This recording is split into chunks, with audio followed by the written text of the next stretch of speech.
All right, we've been talking about aging with grace, and Cindy, I'd love for you to introduce us to a simpler way of downsizing. Tell me a bit about your company. Well, I started the company about 13 years ago when my mom got sick and I had to transition her.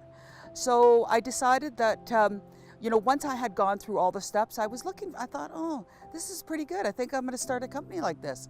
So anyway, we basically help seniors downsize from the family home to usually independent living. And that means that they're moving from their house of 2,500 square feet to maybe 685 square foot, one bedroom. So we look at, packing everything that they want for their new home. The next day the movers come, the suite is set up, beds are made, cupboards are stocked, pictures are hung, lights are on when they come into the suite. So it's really their home as soon as they walk into it. So Cindy, if you can give me first step to moving forward downsizing.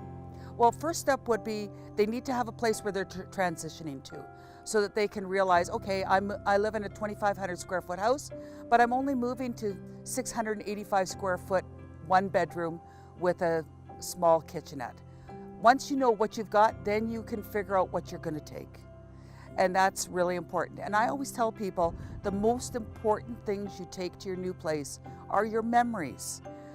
The little statue you bought when you were on your honeymoon, the pictures from, pictures, ornaments, that little trinkets that you picked up along the way. Because as we get older, we start to forget what our life was about.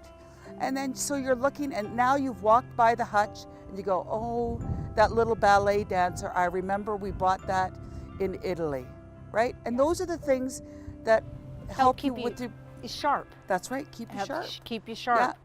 Now, when you're going through this process of helping them, starting to pack up and starting to edit a little bit, is that something that maybe you should look at? You do it slowly and sure, because I'm just wondering timelines. What's best for the transition? Well, the first thing I tell my clients is pick up the phone and call your kids and tell them to get their stuff out of the house. Okay? Did you hear that? Get your stuff out of my house. Because they have their trophies are downstairs, Yes. their yearbooks, their school jackets, their trunk from university that's been sitting there for 40 years. Yeah. Get that stuff out. Then I always say to them, the easiest thing to do, because it is an onerous task, start in the smallest room on the main floor. So let's just say it's the guest bedroom, right? Go in there and don't make it hard. Go in there for an hour and go through the dresser. Anything that you don't want, that no one uses, then put it in a clear bag and then send it off to charity. And that way, once you finish that room, it shouldn't take you long, a couple hours maybe, then close the door. That room is now done. Nothing else goes in there. Nothing goes in. We're done. We're done. And then you have a real relief. The weight is right off your shoulder because you go, okay, I've done one room. Now where do I go? So then you start with the next room. When your children are trying to help out, the biggest piece of advice I can give to anybody is that your parents do not want you to be their caregiver. They want you to be your daughter and your son.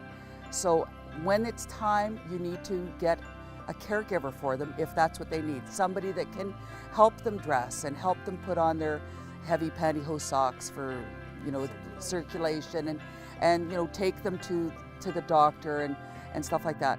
Because parents, they still have their own self. They have their own identity. Exactly. Yeah. And they do not want to download their medical problems to their children.